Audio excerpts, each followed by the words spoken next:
A very good morning to all the students. Once again, we are coming to introduce a new topic of class 12 accountancy. And you know very well, in the last few videos, we already discussed about the first chapter of part A. And you know very well, the name of the first chapter of part B is financial statement of company. So after completing the part A, all the volume 1 and volume 2, we will discuss the volume 1 of the part B, that is in financial statement of company. इस पूरे chapter में you can see that how company prepare its balance sheet and statement of profit and loss as per the Companies Act 2013 Schedule 3. So basically अगर हम लोग बात करें इस पूरे चैप्टर की, तो इस पूरे चैप्टर का जो फोकस है वो इस चीज़ पे है कि कोई भी कंपनी अपनी बैलेंस शीट कैसे प्रिपेयर करती है और statement of profit and loss कैसे प्रिपेयर करती है as compare to sole proprietor, as compare to partnership. जो कंपनी की बैलेंस शीट होती है वो स्पेसिफिक प्रिंसिपल और स्पेसिफिक प्रोविजंस पे डिपेंड करती है, इसलिए आप उसके फॉर्मेट, उसके ऑर्डर और उसके आइटम्स में किसी भी तरह का कोई भी बदलाव या चेंजेस नहीं कर सकते. ठीक है. So if you are talking about the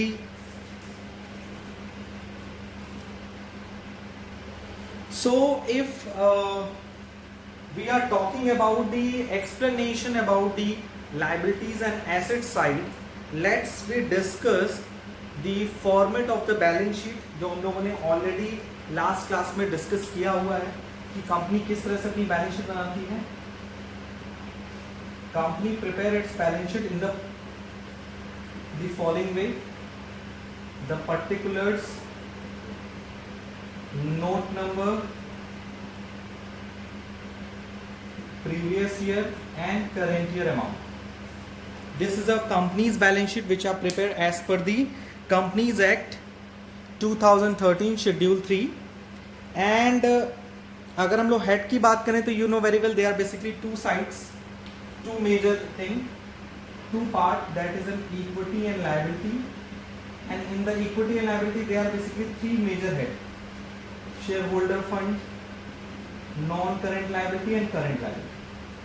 And the second part of the balance sheet is assets, and in the assets part we discuss about the non-current assets and current assets. Okay.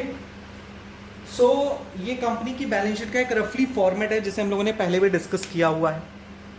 अब हम लोग focus करते हैं इस बात पे कि आखिर जो ये हेड्स दिए हुए हैं उन हेड्स में कौन कौन से सब हेड आते हैं.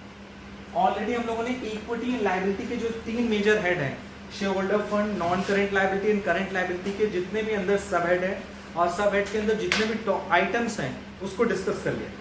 जैसे कि शेयर होल्डर फंड में बेसिकली टू सब हेड आते हैं: share capital, reserve and surplus. Non current liability में भी उस तरह से कई सारे सब हेड आते हैं: long term borrowings, long term loans and advance, other long term loans. Current liability में you know very well trade payables. Okay. तो such kind of the sub head are included in the major head name is current liability. अब हम लोग move कर रहे हैं in the asset side. Asset side में जो एसेट्स मेन पार्ट है उसमें जो मेजर हेड्स हैं, major head it means non current assets. जो पहला मेजर हेड होता है एसेट साइड में वो क्या होता है? Non current assets. सो इस non current assets major head, जो एसेट्स का सबसे पहला मेजर हेड है, उसमें कौन कौन से सब हेड आते हैं. ओके. और उन सब हेड में कौन कौन से आइटम्स को हम लोग क्या करते हैं? इंक्लूड करते हैं. So in the non current assets which is also known as the major head, इस नॉन करंट एसेट्स में बेसिकली हम लोग पहला जो सब हेड है वो है फिक्स एसेट्स. ओके.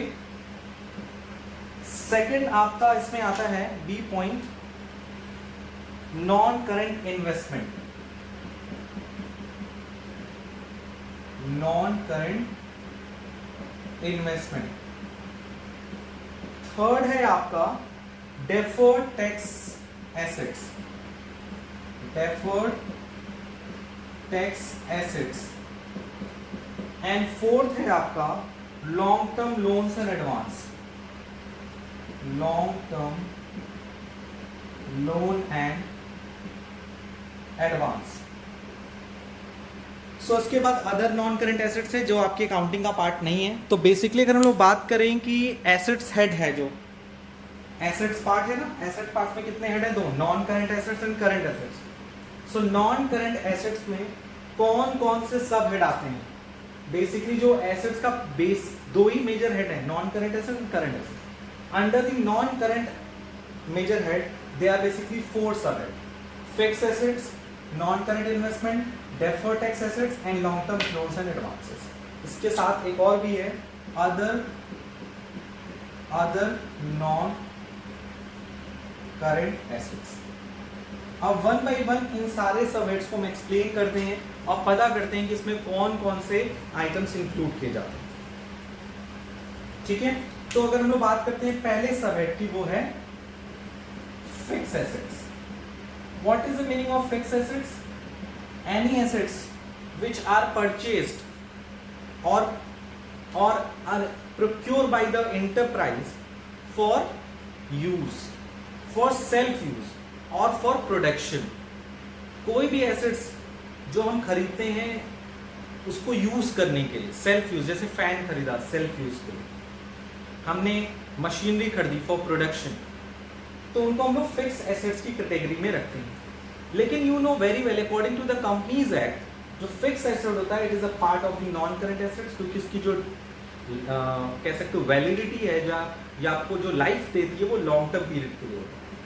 और सबसे इंपॉर्टेंट बात है फिक्स एसेट का कि इसकी वैल्यू डिप्लेट करती है, मतलब वैल्यू डिक्लाइन होती है, चाहे वो टेंजिबल फिक्स एसेट हो चाहे वो intangible fix assets. Tangible fix asset मतलब like table, car, building, as well as furniture and fixtures, plant and machinery. And if you are talking about the intangible fixed assets like goodwill write off होती है, patent deplete होता है कि नहीं होता है? तो इन सारे कह सकते हैं हम लोग इनटेंजिबल एसेट्स, उनको हम लोग क्या करते हैं? राइट ऑफ करते हैं, एमोर्टाइज करते हैं। तो फिक्स एसेट्स में कंपनी की बैलेंस शीट के अकॉर्डिंग अगर हम लोग बात करें तो फिक्स एसेट्स में बेसिकली दो तरह के आइटम्स इंक्लूड किए जाते हैं। फर्स्ट टेंजिबल, जिनको हम देख सकते हैं, छू सकते हैं, और दूसरा होता है इनटेंजिबल।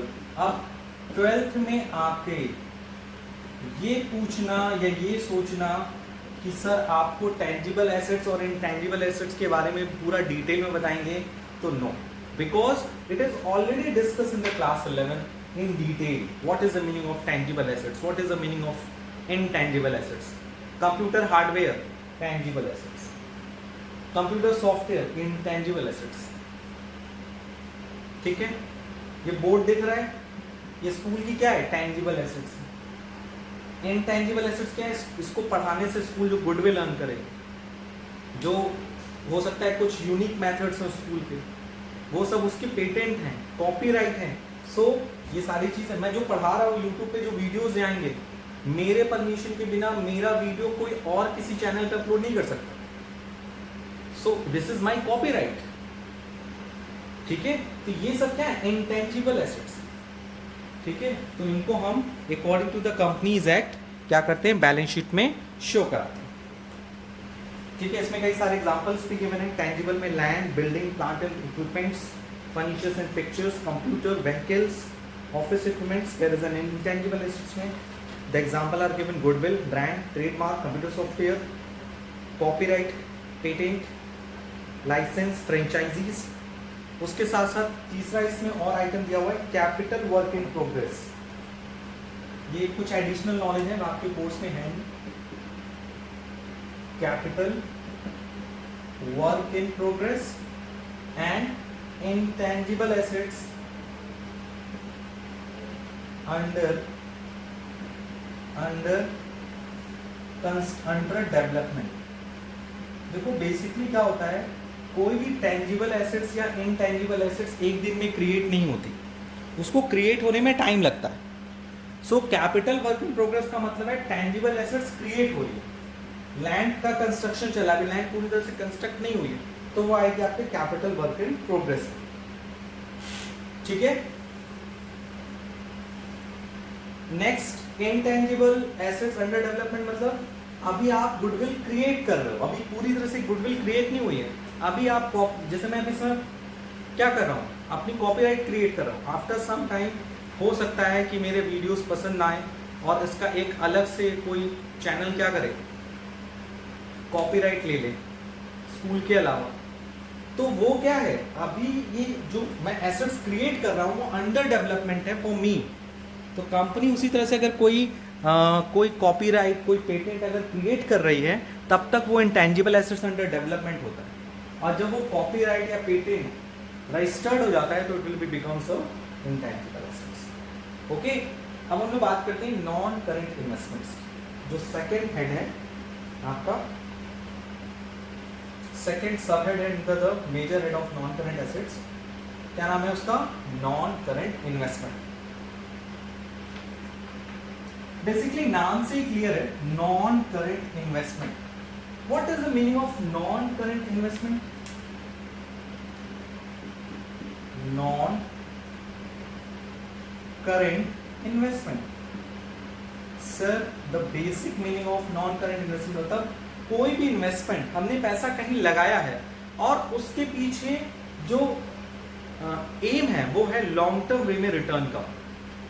सो अगर कंपनी कोई भी इन्वेस्टमेंट करती है फॉर मोर देन 1 ईयर, यानी उससे वो लॉन्ग टर्म वे में क्या करना चाहती है, रिटर्न लेना चाहती है, तो it will be known as a non current investment. So in simply we can say that there are basically basic meaning of the non-current investment and investment made for more than 1 year, and there are few types of the investment. First is trade investment,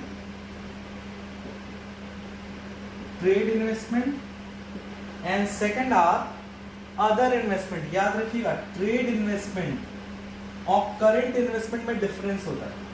basically student will be confuse, sir trade investment किसका part है और current investment किसका part है?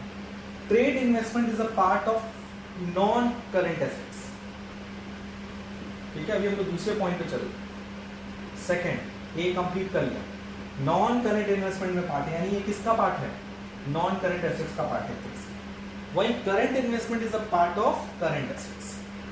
अगर हम short term period के लिए invest करते हैं तो करंट इन्वेस्टमेंट है, लॉन्ग टर्म पीरियड के लिए इन्वेस्ट करते हैं तो उसको बोलते हैं trade investment for more than 1 year, जिसे नॉन करंट इन्वेस्टमेंट कहते हैं। लेकिन ट्रेड इन्वेस्टमेंट की अपनी क्राइटेरिया होती है, यानी ट्रेड इन्वेस्टमेंट मतलब कोई भी कंपनी अगर दूसरे कंपनी में इन्वेस्ट करती है उसको बोलते हैं ट्रेड इन्वेस्टमेंट। जैसे एक्स कंपनी ने वाई कंपनी में पैसा लगाया, वाई कंपनी ने एक्स कंपनी में पैसा लगाया, तो it is called trade investment. Other investment, equity share खरीद लिया, प्रेफरेंस शेयर खरीद लिया, म्यूचुअल फंड में इन्वेस्ट कर दिया, तो यहाँ एक सर्टेन कंपनी में इन्वेस्ट नहीं कर रहे, ठीक है, प्रॉपर्टी में इन्वेस्ट कर दिया।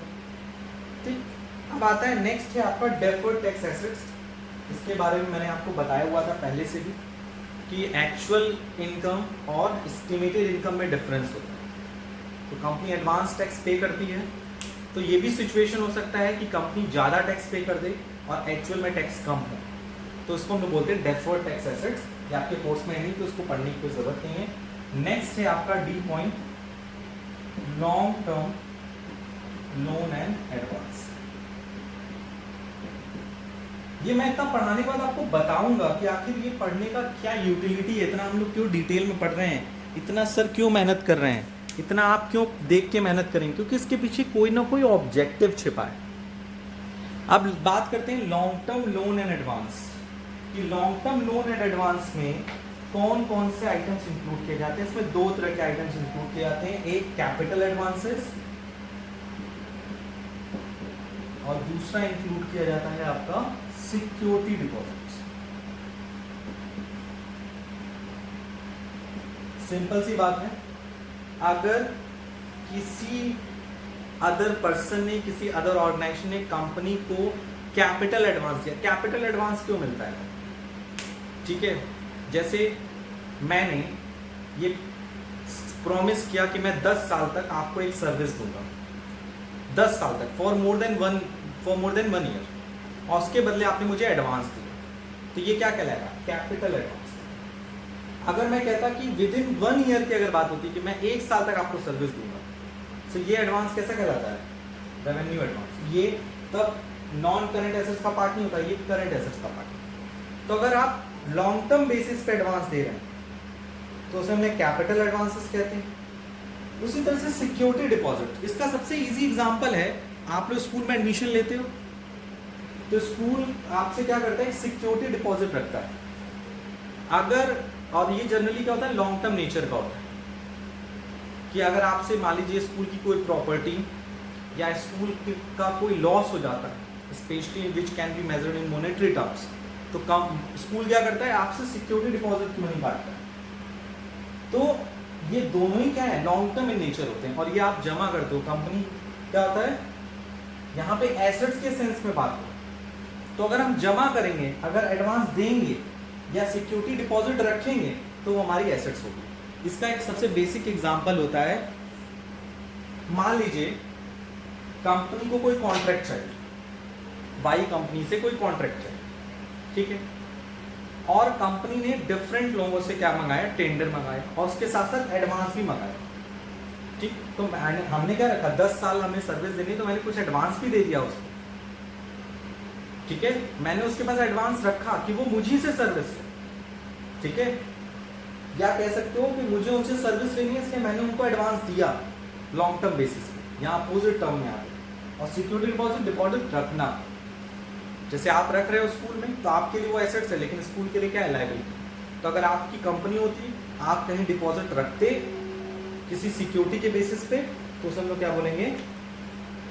जैसे कंपनी रखती है ना, कंपनी कम्युनिकेशन सेक्टर की कंपनी मान लीजिए, तो उसे क्या कहता है? ट्राई से TRAI, याद होगा आप लोगों को, telecom regulatory authority of India, उसके पास सिक्योरिटी डिपॉजिट रखना पड़ता है बिफोर टेकिंग अ लाइसेंस, ठीक है। तो वो डिपॉजिट कंपनियां रखती हैं, और वो उसके किसके हैंड में आता है? सिक्योरिटी डिपॉजिट में आता है। सो यहाँ हमने कंप्लीट कर दिया 4th सब head of the non current assets, long term loans and advance. और अदर करंट एसेट्स में जो कुछ बच गया, जैसे कि trade receivable matured after 12 months, amortise expense like such issue share issue expense, जो राइट ऑफ नहीं हो पाए, जैसे शेयर इशू एक्सपेंस था 1 लाख रुपए, उसमें से 50,000 राइट ऑफ हो गया, 50,000 अभी बाकी है राइट ऑफ होना, तो जो बचा है राइट ऑफ होना, वो किस में लिखाएगा? अदर नॉन करंट एसेट्स में। तो इसकी पूरी डिटेल आपकी बुक में गिवन है, आप एक बार बुक पढ़िए, आपको और अच्छे से क्लियर हो जाएगा। So now you can see that अब हम लोगों ने कंपनी की बैलेंस शीट का पूरा डिटेल इन्वेस्टिगेशन कर लिया कि कंपनी के लायबिलिटी साइड में जो 3 मेजर हेड हैं, और कंपनी के एसेट साइड में जो 2 मेजर हेड हैं, इसमें कौन कौन से सब हेड आते हैं, और उन सब हेड में से हम कौन कौन से आइटम्स को एनालिसिस करें।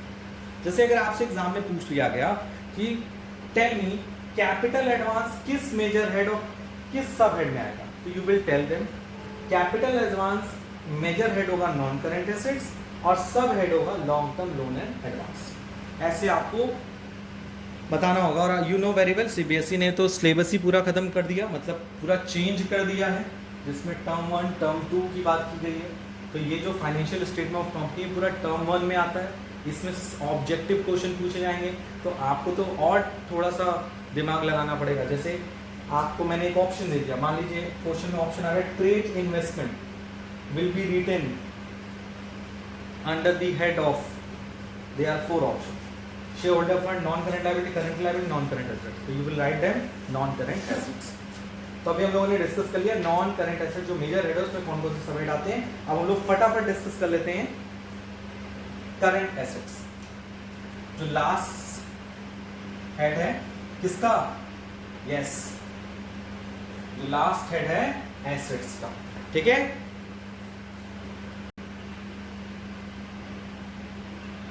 The second head which are related to the assets, that is in current assets, Under the current assets, you know very well, it is a second major head and the last major head of assets part. ठीक है, क्योंकि assets में you can see that दो ही सब head हैं, non current assets and current assets. Non current assets मतलब जहां पर एसेट्स की जो प्रोडक्टिविटी है, रिटर्न है, फॉर मोर देन 1 ईयर है. लेकिन करंट एसेट्स की बेसिक डेफिनेशन क्या है? You know very well, in the class 11 हम लोगों ने ऑलरेडी डिस्कस किया हुआ है. Any assets which are converted into cash with in 1 year. कोई भी एसेट्स जो 1 साल के अंदर कैश में कन्वर्ट हो जाती है उसको हम लोग बोलते हैं current assets.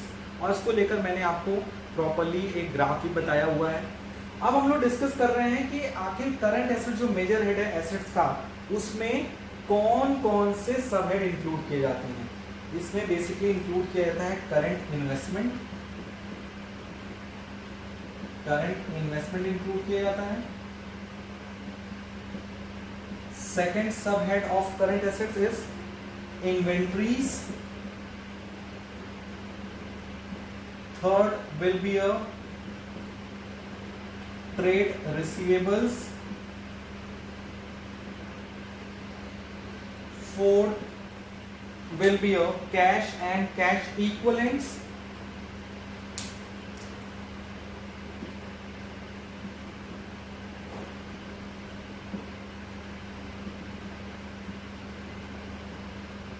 Fifth will be a short-term loans and advance. Short-term loans and advance. And last will be a number F is other current assets. तो आप देख रहे हैं कि इसमें कितने सब हेड है, बहुत ढेर सारे सब हेड्स हैं. करंट एसेट्स में जितने सब हेड नॉन करंट एसेट्स में नहीं थे, उससे ज्यादा सब हेड आपके किसमें हैं? यस, करंट एसेट्स में इंक्लूडेड है. सो हम लोग बात करते हैं one by one. What is current investment का मतलब क्या है? तो नाम से ही क्लियर है, कोई भी इन्वेस्टमेंट जो 1 साल से कम के लिए किया जाता है. Any investment which are made by the company for less than 1 year, like investment in equity, investment in preference share, investment in government securities, investment in debenture and investment in mutual fund, but whose maturity period is less than 1 year. तो उसे हम लोग क्या बोलेंगे? Current investment बोला जाए. Second, inventories. What is the meaning of inventories? इसको हम लोग देख लेते हैं. इन्वेंट्रीज का जनरली मतलब होता है स्टॉक से, बट इसका बहुत ब्रॉडर मीनिंग है. इन्वेंट्रीज का क्या ब्रॉडर मीनिंग है? बेसिकली जो रॉ मटेरियल्स होते हैं प्रोडक्ट को बनाने के लिए, जो हम रॉ मटेरियल यूज करते हैं, जो फिनिश गुड्स होते हैं, finish goods and stock in trade.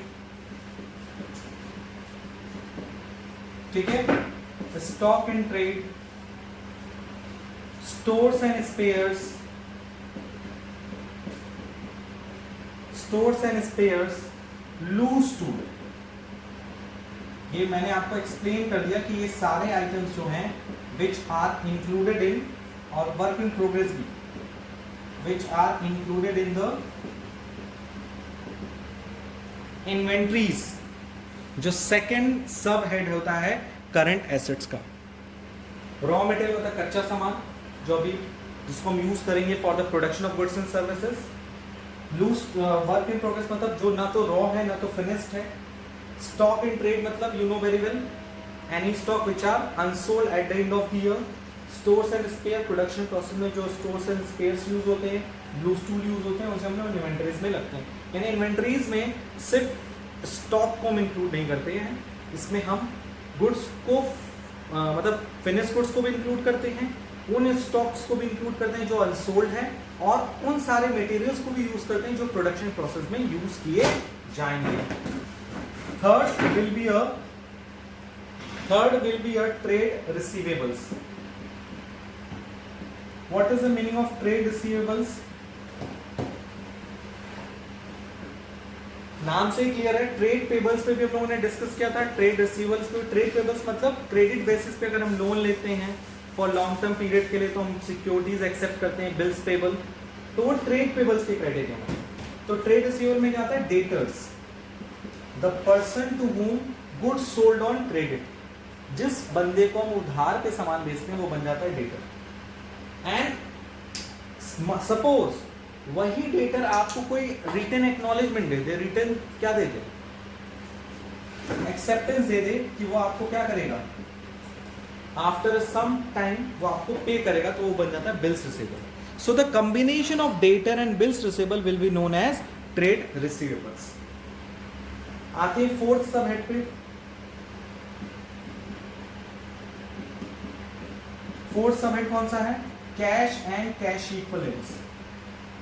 Basically अगर हम लोग बात करें कैश एंड कैश इक्विवेलेंट का, लोग अलग अलग मतलब निकालते हैं। बेसिकली कैश का मतलब होता है कैश, द मनी जो आपके पॉकेट में, बट कैश इक्विवेलेंट्स का मतलब है क्या होता है, any cash which are equivalent to cash, मतलब आपके पॉकेट में तो नहीं है लेकिन आप जब चाहें, जब चाहें, मतलब आपका भी मन करके आपका पॉकेट में पैसा आ जाएगा, so it will be known as cash equivalent. Like cash in hand, जो पॉकेट में पैसा है, कैश एट बैंक, बैंक में जो पैसा है, बैंक से आप कोई भी डिपॉजिट कैश कराने जाइए वो कभी आपको मना नहीं करेगा, चाहे वो फिक्स डिपॉजिट हो, चाहे वो सेविंग डिपॉजिट हो, चाहे वो रेकरिंग डिपॉजिट, जो पैसा आप ही का है। Cash in hand, cash in bank and marketable securities, आपने ऐसी सिक्योरिटीज मार्केट में ली हुई है जो रेडली कन्वर्टेड इनटू कैश है। जैसे आजकल एड आता है ना, यूटीआई म्यूचुअल फंड, इन्वेस्ट करिए, वो तुरंत इन कैश हो सकता है, कैश में। उसके साथ साथ आपका नेक्स्ट पार्ट है short term loans and advance. Short term loans and advance, इसमें क्या आता है, देखिए मीनिंग अगर समझ जाएंगे तो आप आइटम्स को रिकॉग्नाइज करना आपके लिए बहुत इजी हो जाएगा। मैं जो हेडिंग्स हैं उनको अंडरलाइन कर दे रहा हूँ ताकि आपको प्रॉब्लम्स ना हो। अब ये रही बात शॉर्ट टर्म लोन और एडवांस में कौन से क्या आइटम्स आएंगे, अगर कंपनी ने शॉर्ट टर्म पीरियड के किसी को लोन दिया हुआ या एडवांस सबमिट किया हुआ है, ठीक है, तो सब लोग क्या बोलेंगे, short term loans and advance. या आप ये कह सकते हो कि जो लॉन्ग टर्म डिपॉजिट्स किए, सिक्योरिटी डिपॉजिट किया, जो करंट ईयर में क्या होने वाला है, ड्यू होने वाला है, ठीक है, तो सब लोग बोलते हैं short term loans and advance. Any loans और advance deposited by the company for less than 12 months. And last है आपका अदर करंट एसेट्स। तो अदर करंट एसेट्स का तो क्राइटेरिया काफी बड़ा है, मैं अदर करंट एसेट्स का लिख देता हूं। अदर करंट्स में बहुत सारे आइटम्स आते हैं जो बच गए। करंट एसेट आप यू नो वेरी वेल, बहुत सारे आइटम्स आते थे, तो जो अदर करंट एसेट्स है आपका, इसमें से मेजर हेड खत्म हो गया यहाँ पे। अदर करंट एसेट्स में क्या क्या आता है आपका, अदर करंट एसेट्स में आइटम्स आते हैं इस, अगर हम लोग बात करें सब कुछ prepaid expense, dividend receivable, prepaid expense, accrued income, मतलब any income which is earn but not receive. तो अब इनकम के सेंस में कुछ भी लगा दीजिए, चाहे डिविडेंड लगा लीजिए, चाहे आप इंटरेस्ट लगा लीजिए। एडवांस टैक्स, अगर आपने एडवांस टैक्स भरा है वो भी आपका किसमें आएगा, अदर करंट एसेट्स में। Next is unamortized expense, price expense, ठीक है, जो कि रिटर्न ऑफ होने वाला है विद इन 12 मंथ्स, और कुछ इसमें गिवन नहीं। तो ये आपके सारी चीजें क्या हो गई, आपका कंप्लीट हो गया। हम लोगों ने ये भी डिस्कस कर लिया कि शेयर होल्डर फंड में कौन कौन से सब हेड है, नॉन करंट लायबिलिटीज में कौन कौन से सब हेड्स हैं, करंट लायबिलिटीज में कौन कौन से सब हेड है, नॉन करंट एंड करंट, सब सारे के सब हेड्स को हम लोगों ने डिस्कस कर लिया है। उसमें कौन कौन से सब हेड्स आते हैं, कौन कौन से आइटम्स उसमें इंक्लूड किए जाते हैं, and it is very helpful for the solving MCQ questions, क्योंकि ये जो पूरा चैप्टर है वो टर्म 2 में इंक्लूड है। इसीलिए मैं कह रहा हूँ कि ये जो पूरा मटेरियल है it becomes the helpful for the giving the question like multiple choice questions, ठीक है। उसमें हेड्स सब हेड को रिकॉग्नाइज करना, फाइंड आउट करना, ये आपके लिए क्या हो जाएगा, ईजी हो जाएगा। ये टर्म 1 में आएगा, ठीक है। और कुछ पॉइंट्स इसमें बच गए। हाँ, एक छोटा सा पॉइंट बचा है, वो है contingent liability. Which are not a part of balance sheet. You know very well company की बैलेंस शीट क्या होती है, जो ये आइटम्स दिख रहे हैं, लेकिन इसके अलावा भी कुछ आइटम्स ऐसे होते हैं जो बैलेंस शीट के बाहर शो होते हैं, जिन्हें हम बोलते हैं contingent liabilities. So contingent liabilities are those liability जो हमारी लायबिलिटीज है नहीं, जो किसी फ्यूचर एक्टिविटी पे डिपेंड करते हैं कि वो हमारे लायबिलिटी होंगे या नहीं होंगे। इस पे भी हम लोग आने वाली चीज़ों पे डिस्कस करेंगे। इसमें एग्जांपल है आपका प्रपोज डिविडेंड, ठीक है। तो अगर आपसे कोई पूछे कि प्रपोज डिविडेंड किसका पार्ट है, तो वो कॉन्टीजेंट लायबिलिटी का पार्ट है। तो नोट डाउन कर लीजिए, यहीं पे हम लोगों ने फाइनेंशियल स्टेटमेंट ऑफ कंपनी का जो बैलेंस शीट का फॉर्मेट है वो डिस्कस कर लिया है। अब हम लोग statement of profit and loss के फॉर्मेट को डिटेल में डिस्कस करेंगे। ओके, सो आज के लिए इतना ही। Bye bye, take care.